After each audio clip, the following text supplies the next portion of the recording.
Hello, everyone, and welcome to the Jeffrey Epstein Show. I'm your host, Bobbycapucci, and this is Daily Drop number 322. Folks, I got some exciting news in regards to the new podcast. One, it has a name, and two, it has a release date. So, the name of the new podcast is Unsolved but Not Forgotten. And obviously, we're going to be dealing with unsolved cases, unsolved mysteries, unsolved disappearances, all that good stuff in the true crime realm.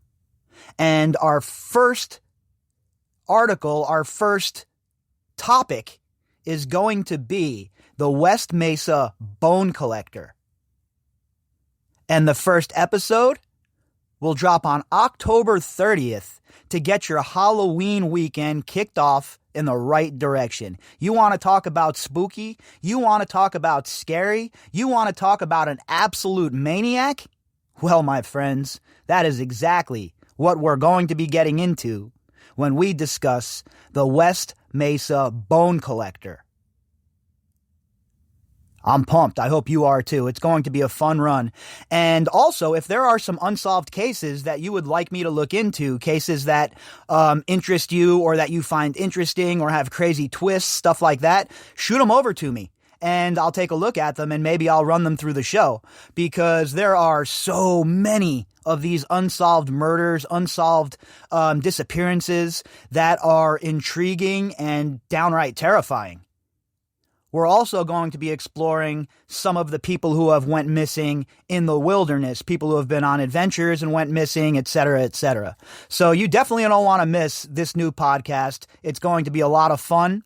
It's going to be a little bit in a different direction than what we do here on the Jeffrey Epstein Show, right? This is a case that's active. We're following it on a day-to-day basis. The twists, the turns, everything's happening in real time here, right?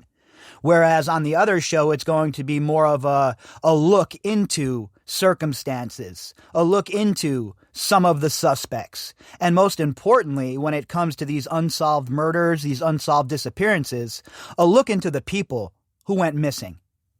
We'll read articles about their disappearances. We'll hear from their friends in these articles and family, and we will build a profile of those who went missing, as well as a profile of the case itself. So I'm really excited to get into that. I've always really been into true crime, and I've spent, I can't tell you how many hours, countless hours, watching YouTube videos on people, going missing, and Unsolved Mysteries, the show when I was a little kid. It's always been an interesting thing for me. So I figure now is the time, right, to dive in. We have, a lot going on with this Epstein case, right? But there's other things to talk about as well.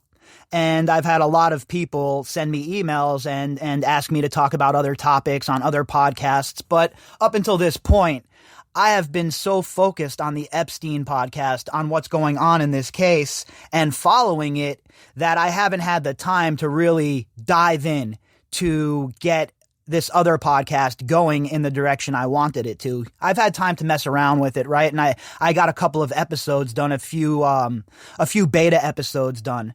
But now that I have a little bit more time, considering the Epstein case and the news isn't coming as fast as and furious, I've had more time to sit down and really start hammering out this podcast.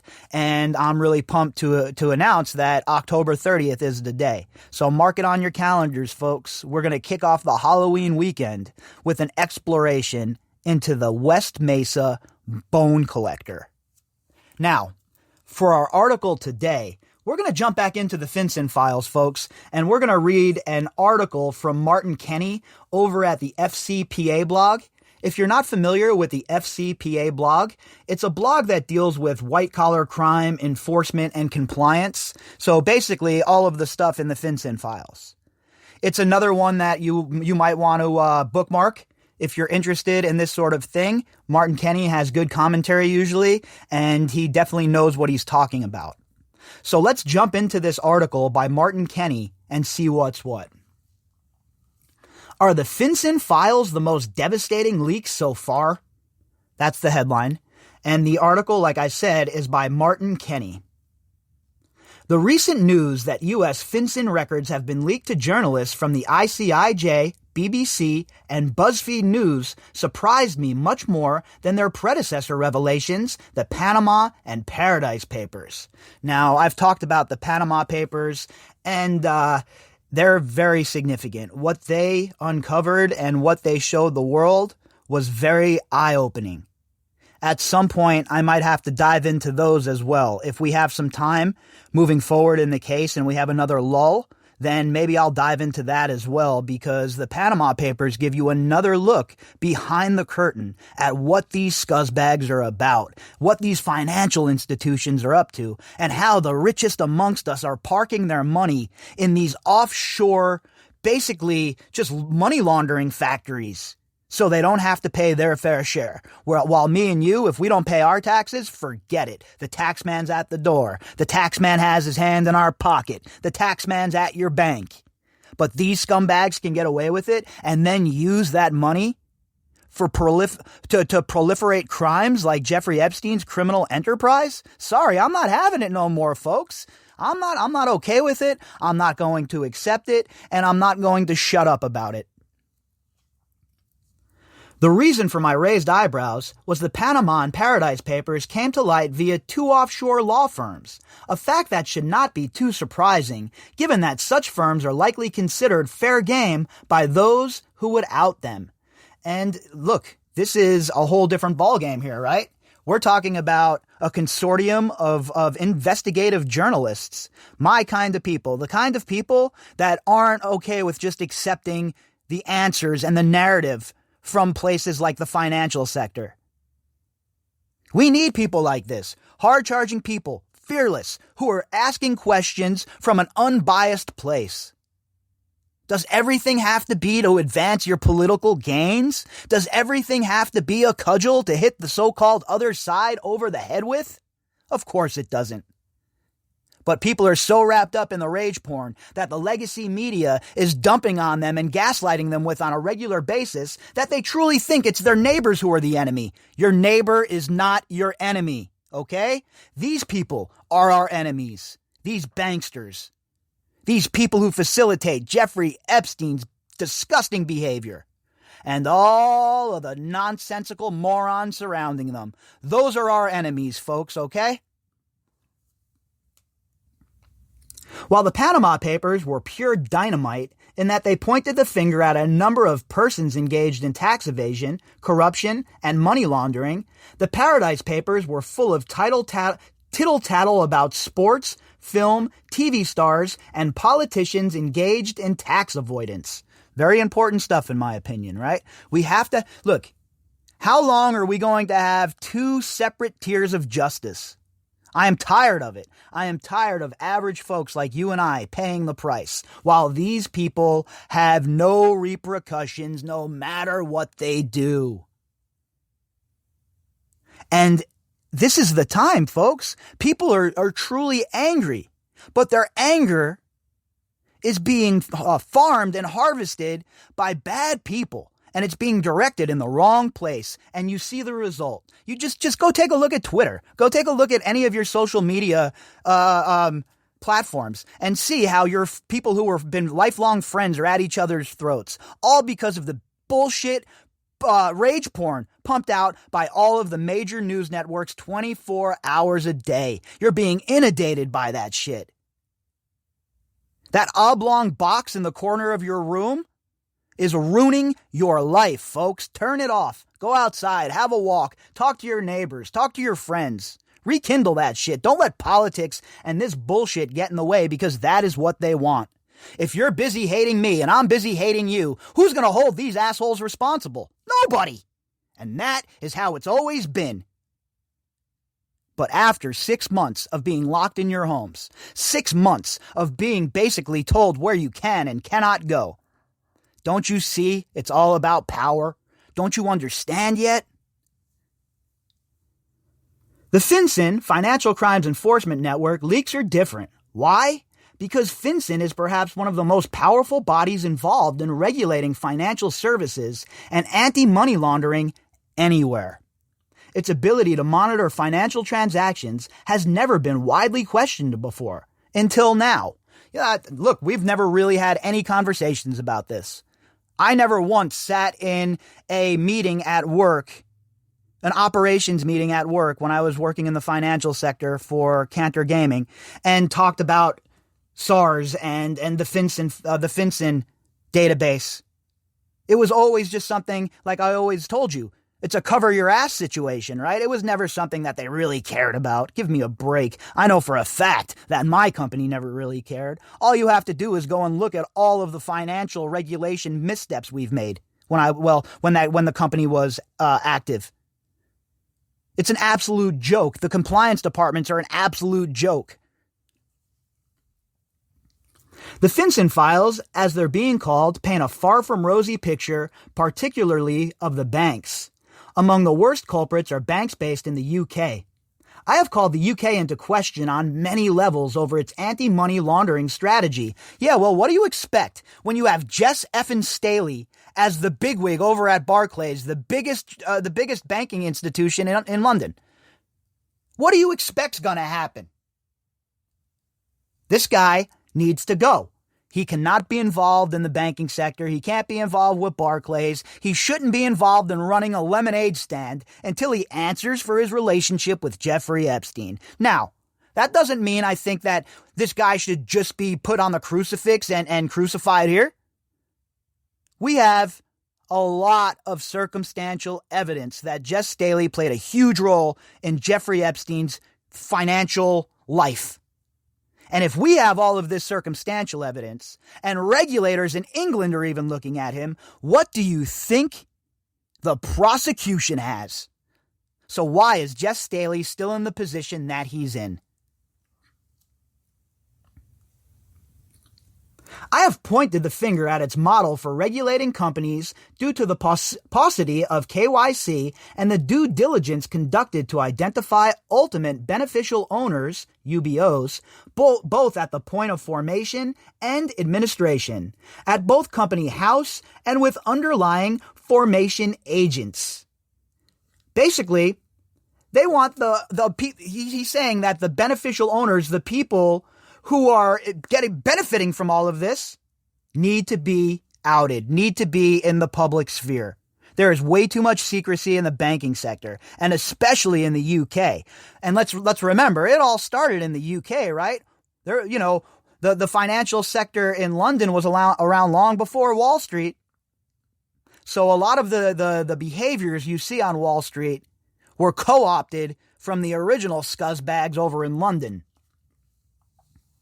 So the fact that the FinCEN files depict the UK as being a hub for money laundering comes as little surprise. And again, I don't want to pile on London, right? Because we have our own problems here in America, and I certainly never worry about other people's backyards or front yards until mine is immaculate. But it's all interconnected, right? When we talk about the financial system and we talk about Wall Street and London, it's, it's the same thing, basically, okay? The same players, the same nonsense.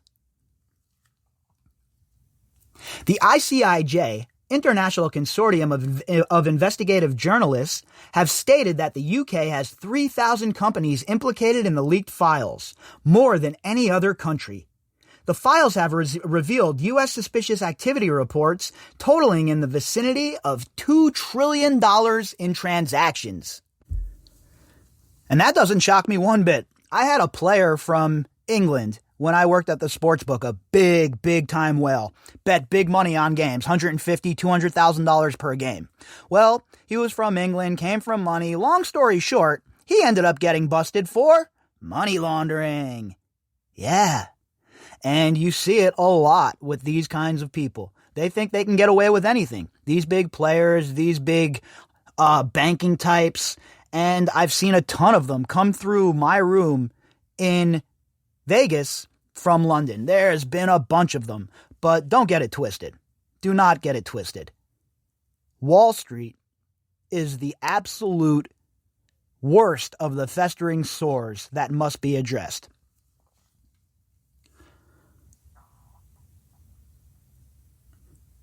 Banks are required to file SARs with the U.S. government within 30 to 60 days of learning of a questionable transaction. The FinCEN files contain the names of fraudsters, terrorists, and those suspected of organized crime links. These links include references to at least one individual who was brutally murdered for unwittingly becoming involved in a Ponzi scheme. We've talked about this too, right? Laying out the template of the FinCEN files and how dangerous and how bad the money laundering is for all of us. And if you think that comes without death, you are sorely mistaken. People get clipped all the time over shit like this. And to be honest with you, I'd rather owe a loan to the local mafioso than owe a loan to these scumbags. At least a local mafioso is only going to charge you a point or two depending on who you are and what neighborhood you're in. You'll get a better rate. Your vigorish will be better from the local mafioso than from these banks if you don't have good credit. And that's just the straight up truth. I can't tell you how many people in my old neighborhood would go to the local guys, the wise guys, the crooked noses to get their money instead of going to the banks. Why would you go to the bank and pay them 28% when you can go to the local guy on the street and get it for a point?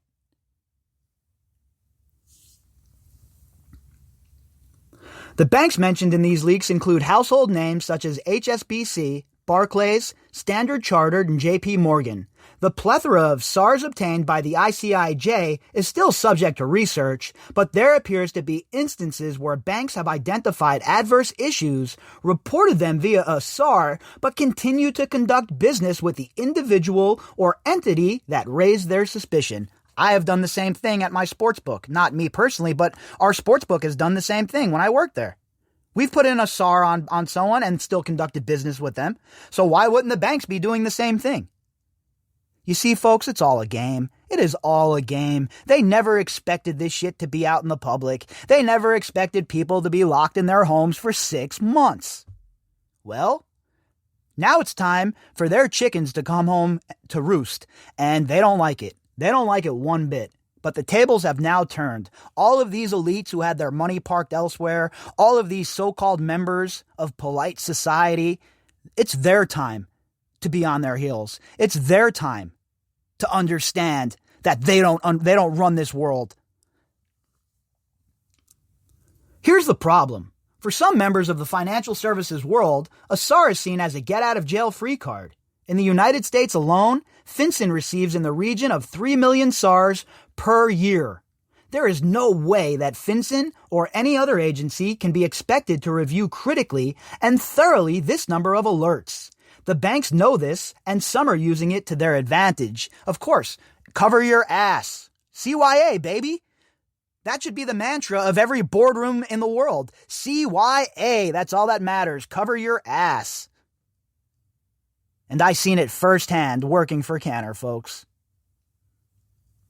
The type of SAR that banks issue is sometimes referred to as defensive reporting. The bank is issued an alert and then, assuming no federal response, it can carry on. But a system that is creaking under pressure can be manipulated. Well, yeah, if there's 3 million of them and they can't get to look at all of them, then how do you know which ones are legit and which ones aren't? So it becomes pointless, right? A waste of time. Here's an idea. Put some more money into hiring agents to take a look at this shit. I know, groundbreaking idea, right?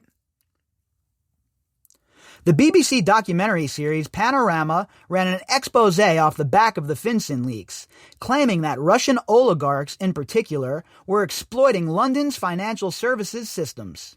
It also referenced the use of UK limited liability companies as dummy vehicles designed to facilitate global money laundering. Yeah, we know that. Shell companies is where it's at if you're rich. If you don't have a shell company when you're rich, forget it. You're not cool. You're not part of the posse.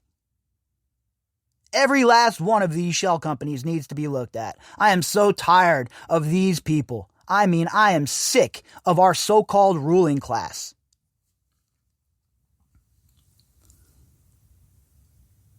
The program also called into question the ability of the UK's Companies House to police its systems and prevent it from being abused by the unscrupulous. For example, the Panorama reporter cold-called a small office in the south of England where thousands of companies were registered. More than 100 were linked to the latest FinCEN files leaks. So that's a coincidence, right? It's just a coincidence that there over 100 of them are linked to the latest FinCEN leaks. No big deal. No big deal. Just 100 of them. Coincidence, folks. That's what they want us to believe. Everything's an effing coincidence. No, there's malfeasance here, okay? You people are hiding money, laundering money, washing money, and then using it to commit crimes.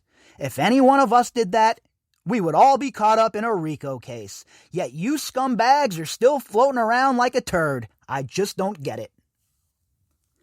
The FinCEN files have done the UK no favors. In the Panama and Paradise Papers, the UK was was tarnished in a similar fashion. But to single out the UK would be wrong and unfairly make it a scapegoat. All three of these leaks touch heavily on the USA and other global financial systems. Yeah, look, I'm the first person, right, to direct my ire at my own country in my own backyard. And I'm the first person to go against the grain, really, and blame the CIA for Jeffrey Epstein's criminal enterprise. A lot of people believe it's the Mossad, but you know where I'm at on that. And we can disagree about stuff like that, right? But in my opinion, there is no worse actor on the world stage than the CIA, folks. We also need to consider whether the media and public interest angles are outweighed by the leak's ethical implications, in particular where individuals could well be put at risk depending on the nature of any particular SAR. So, if it's going to put someone's life in danger or something like that, these reporters have to be careful, right? They have to be careful with their information, and they have to be diligent. They can't just go willy-nilly dumping things. They have to make sure it's vetted. They have to make sure it's correct. And they have to make sure the right people are being discussed. Because this is serious stuff here, folks. Serious stuff. At the very least, if the FinCEN leaks follow a similar path to their predecessors, we can expect to be drip-fed further scandal as the weeks slip by. I will reiterate what I have said before. The fear of your organization featuring in one of these exposés should be a strong deterrent. Of course, in the court of public opinion, many minds will already have been made up.